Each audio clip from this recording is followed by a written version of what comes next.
You're listening to the CyberWire Network, powered by N2K.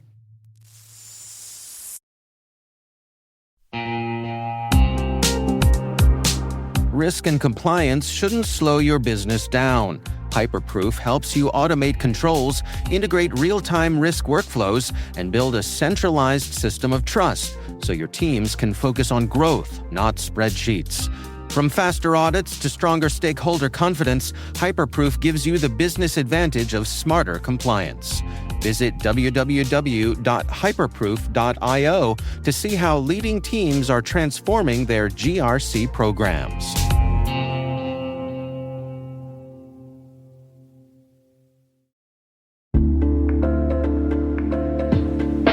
And now, a word from our sponsor, ThreatLocker, the powerful zero-trust enterprise solution that stops ransomware in its tracks. Allow Listing is a deny-by-default software that makes application control simple and fast. Ring fencing is an application containment strategy, ensuring apps can only access the files, registry keys, network resources, and other applications they truly need to function. Shut out cybercriminals with world-class endpoint protection from ThreatLocker.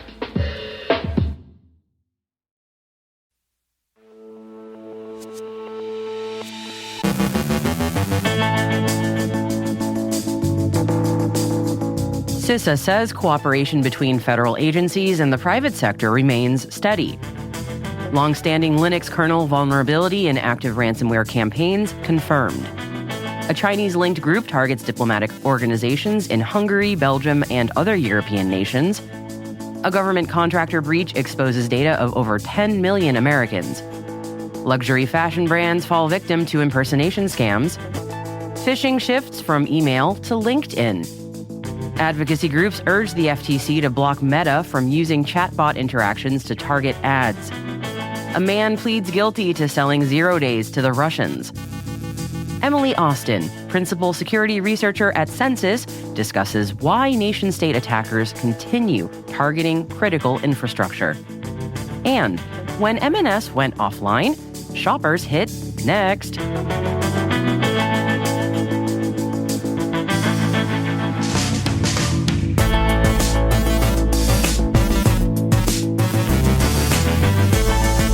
Today is Friday, October 31st, 2025. Happy Halloween!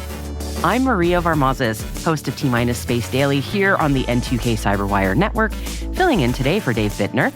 And this is your CyberWire Intel Briefing.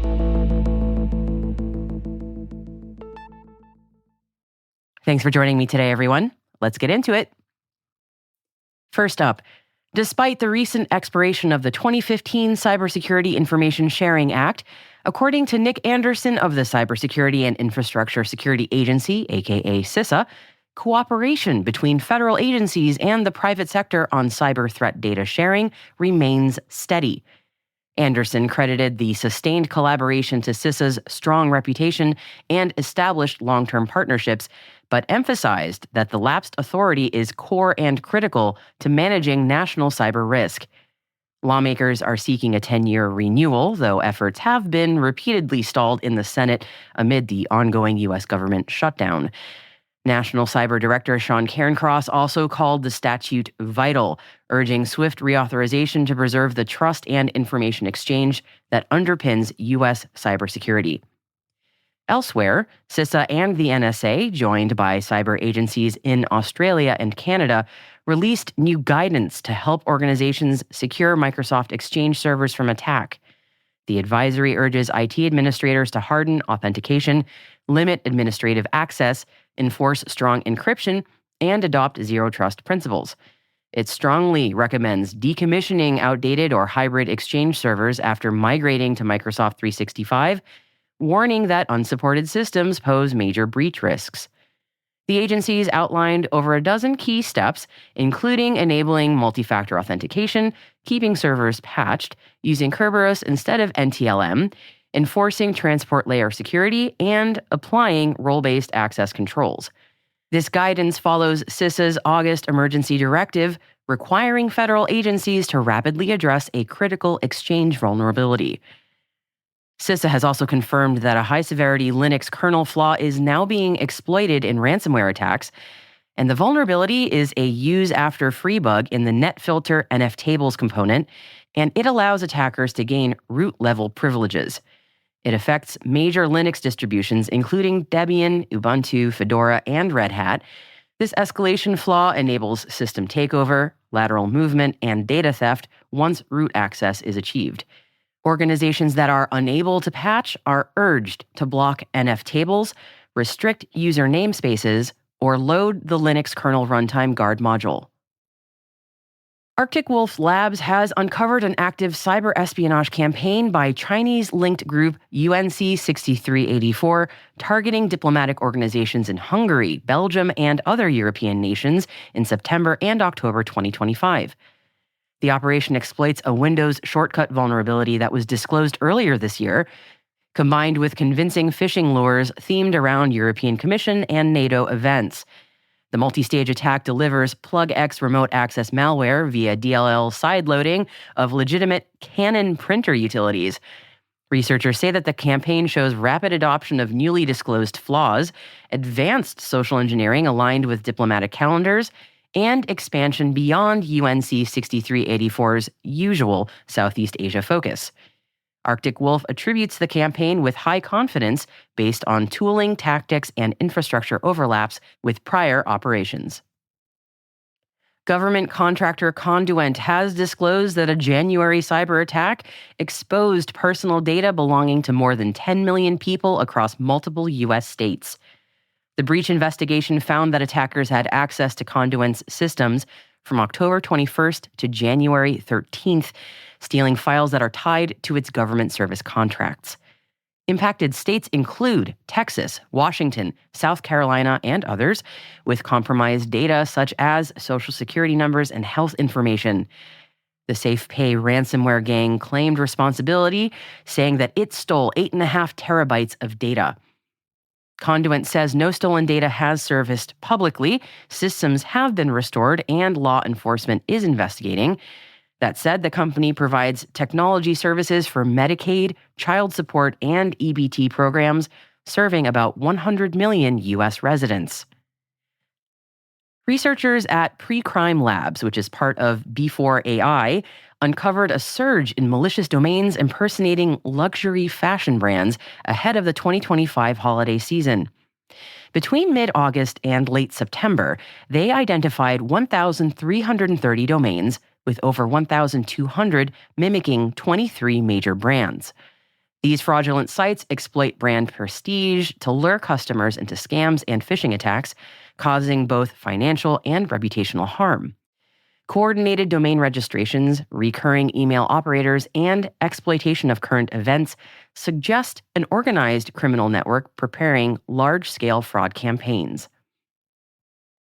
Hackers are exploiting LinkedIn to phish finance executives with fake invitations to join a Commonwealth Investment Fund's executive board, aiming to steal Microsoft credentials. According to Push Security, victims receive LinkedIn messages containing malicious links that redirect through Google and Firebase to a fake LinkedIn cloud share site. The page ultimately displays a spoofed Microsoft login to harvest credentials and session cookies. Push warns that phishing now frequently occurs outside of email, with LinkedIn-based attacks rapidly increasing in sophistication and volume. A coalition of more than 30 consumer and children's advocacy groups is urging the Federal Trade Commission to block Meta from using users' chatbot interactions to target ads or personalize content. Meta plans to begin this practice on December 16th without opt-in consent. The groups, including Epic and the Center for Digital Democracy, argue that the move violates Section 5 of the FTC Act on unfair practices. They call it an industrial-scale privacy abuse, pressing the FTC to act decisively. Former L3 Harris executive Peter Williams, aged 39, pleaded guilty to 2 counts of theft of trade secrets for selling 8 U.S. government-developed zero-day exploits to a Russian broker in exchange for millions in cryptocurrency. Prosecutors said that Williams stole the tools while working at Trenchant, which is an L3 Harris subsidiary, and then sold them to a firm believed to be Operation Zero, which is a Russian platform advertising exploits for non-NATO clients. The scheme running from 2022 to 2025 caused approximately $35 million in losses and risked arming adversaries with advanced cyber capabilities. Williams faces up to 20 years in prison, fines exceeding $300,000, and $1.3 million in restitution. Sentencing is scheduled for January.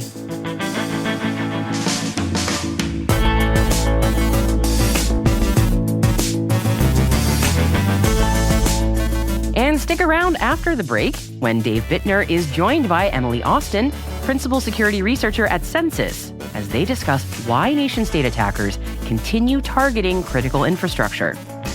And when M&S went offline, shoppers hit next.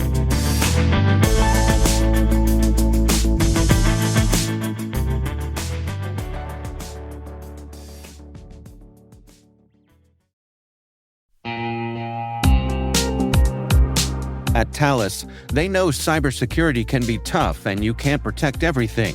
But with Thales, you can secure what matters most. With Thales's industry-leading platforms, you can protect critical applications, data, and identities, anywhere and at scale with the highest ROI. That's why the most trusted brands and largest banks, retailers, and healthcare companies in the world rely on Thales to protect what matters most: applications, data, and identity. That's Thales. THALES. Learn more at thalesgroup.com/cyber. What's your 2 a.m. security worry? Is it, do I have the right controls in place? Maybe, are my vendors secure? Or the one that really keeps you up at night, how do I get out from under these old tools and manual processes? That's where Vanta comes in. Vanta automates the manual work so you can stop sweating over spreadsheets, chasing audit evidence, and filling out endless questionnaires. Their trust management platform continuously monitors your systems, centralizes your data, and simplifies your security at scale. And it fits right into your workflows, using AI to streamline evidence collection, flag risks, and keep your program audit ready, all the time. With Vanta, you get everything you need to move faster, scale confidently, and finally, get back to sleep. Get started at vanta.com/cyber. That's VANTA.com/cyber.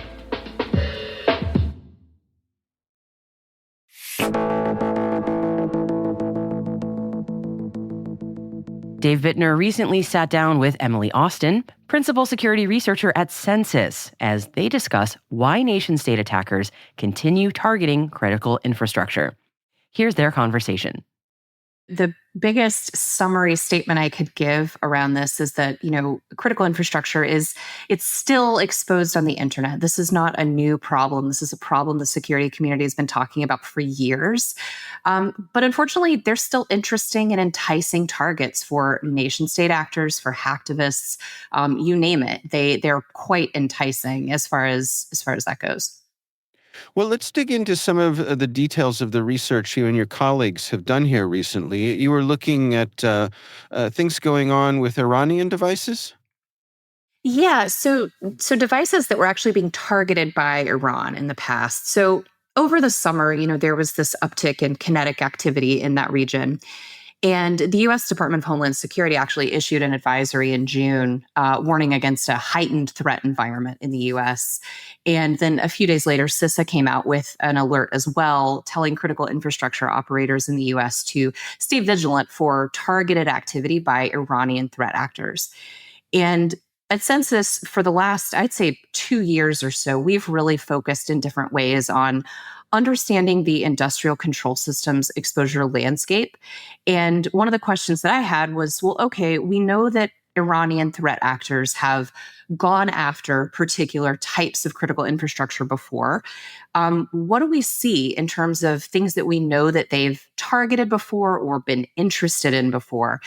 And that's really kind of where this research started, was wanting to kind of measure. So what do we see? What is the potential blast radius of industrial control systems that they might be interested in? Well, let's get into some of the details together here. What did you discover? Yeah, so we whittled down the list. There is quite a long list, but I ended up going with 4 different device types that, again, have been previously targeted or known to be of interest. And that included things like Unitronics Vision PLCs, or PAC Site OMAT, fuel automation systems, any kind of red lion equipment, or things running the Tritium Niagara framework. And the way we chose that one was actually kind of interesting, I think. So it was based on a 2024 report from OpenAI, where they were reporting on influence in cyber operations that they identified on their platform. And in this report, they actually were addressing activity that they'd attributed to an Iranian-linked hacktivist group called the Cyber Avengers. And this group apparently had used OpenAI models to conduct research on different types of ICS devices, asking about different types of industrial routers, PLCs, utility companies in certain regions, and also looking for default passwords for different types of devices. And that included Tritium Niagara devices. So we wanted to look at that as well. We thought that was kind of an interesting perspective. Well, can you put that in perspective for us as to what those devices are used from and the potential impact here? Yeah, so just kind of at a high level. So Unitronics makes PLCs and HMIs and things like that. Most of these are software that you can find on the internet through a browser, through VNC, through RDP. And they're essentially used to manage or monitor industrial control processes. In the case of Unitronics, a few years ago, there was an attack, I think it was in late 2023, where Iranian actors were targeting these devices and defacing them. And there were a couple of water plants in the United States that were affected. So they control a variety of processes that relate to energy, water, power, things like that, things that we do consider very critical. The ORPAC Site OMAT things, those are fuel station automations, types of software fleet management. Tritium Niagara is used often in building automation and for like HVAC and alarms and security systems and things like that. So kind of a variety of different types of purposes of these types of software. So lots of different ways to potentially have an impact, unfortunately. And what sort of access do the Iranians seem to be gaining here? So in the cases that we looked at, right, and what we are aware of from previous research, because again, we can't really see attack traffic. We see exposures. We see exposure numbers.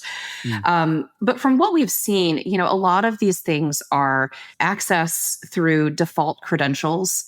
So these interfaces will be, available through your browser, available through an RDP session, and they'll use default credentials. And so maybe you can go in and toggle on or off an alarm, or you can maybe change levels of chemicals added to wastewater treatment or water treatment things. Lots of different opportunities to affect processes. Fortunately, it doesn't seem like any of these, the attacks that we've seen reported on, sort of a TLP clear sense, have been catastrophic in nature, at least in this realm. But it certainly does raise questions around, the security of these devices, the management of these devices, and kind of the onus on the manufacturers to make sure that they're not shipping with really insecure default settings. Do you have any sense for how broad the Iranians' interest might be here? In other words, do they seem to have specific interests in specific types of critical infrastructure, or do they just go where they have access? So I think it sort of depends, at least in the cases that we've looked at. And again, I'm not an expert necessarily in Iranian threat operations, but based on reporting that I've read and have come to understand, I think it really sort of depends on the group behind it, whether we're talking about like actual nation state affiliation or sort of hacktivism in some ways.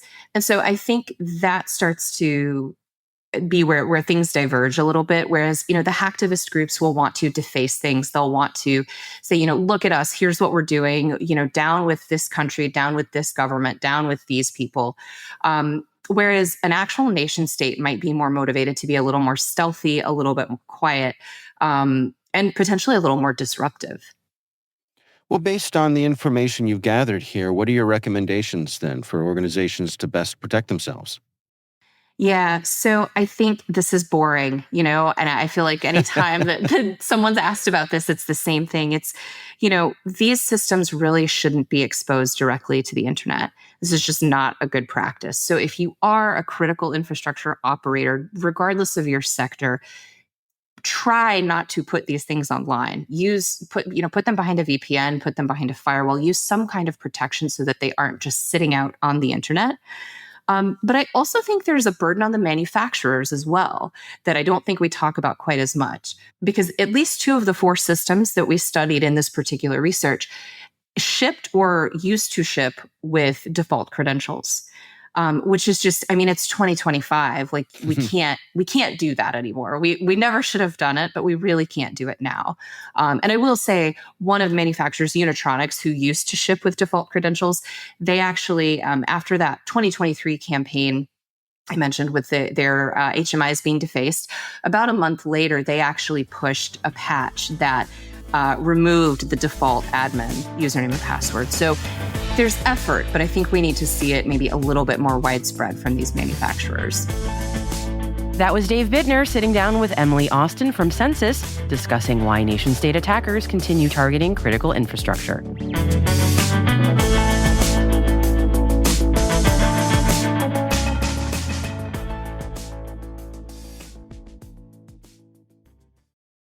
Hey there, it's Dr. Sanjay Gupta with some exciting news to share. CNN is now streaming.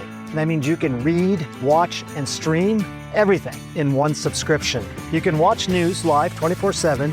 You can also explore catch-up videos and explainer videos, and you can also watch the library of CNN's originals, including my latest documentary, It Doesn't Have to Hurt. Just go to cnn.com/all-access.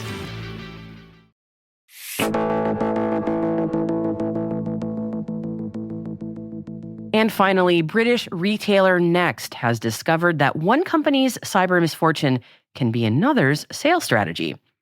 In a trading update on Wednesday, Next credited favorable weather and competitor disruption, translation, Marks and Spencer's cyber meltdown, for a tidy 7.6% sales jump and a £30 million profit boost. M&S, while still nursing its digital hangover after months of outages, expects to lose around £300 million this year. And while Next, Zara, and H&M cashed in, retailers without robust online stores didn't see the same windfall. Meanwhile, Jaguar Land Rover's separate cyber incident wiped £1.9 billion off of the British economy, a very sobering reminder that not all disruptions come with silver linings. Lawmakers say that stronger cybersecurity laws can't come soon enough.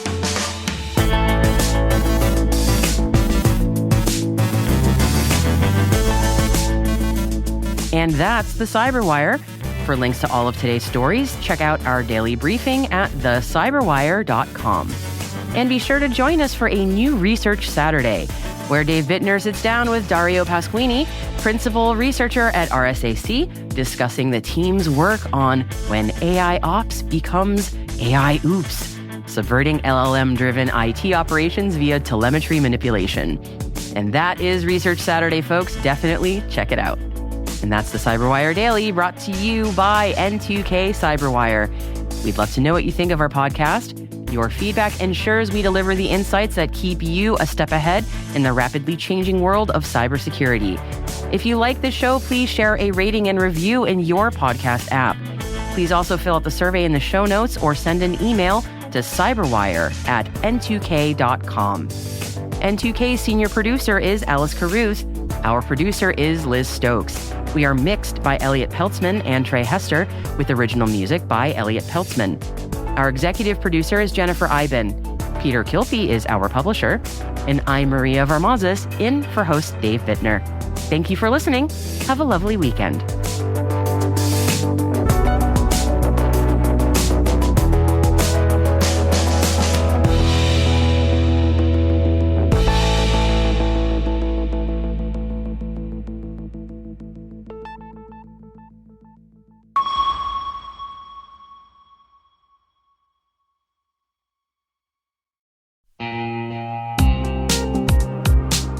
Cyber Innovation Day is the premier event for cyber startups, researchers, and top VC firms building trust into tomorrow's digital world.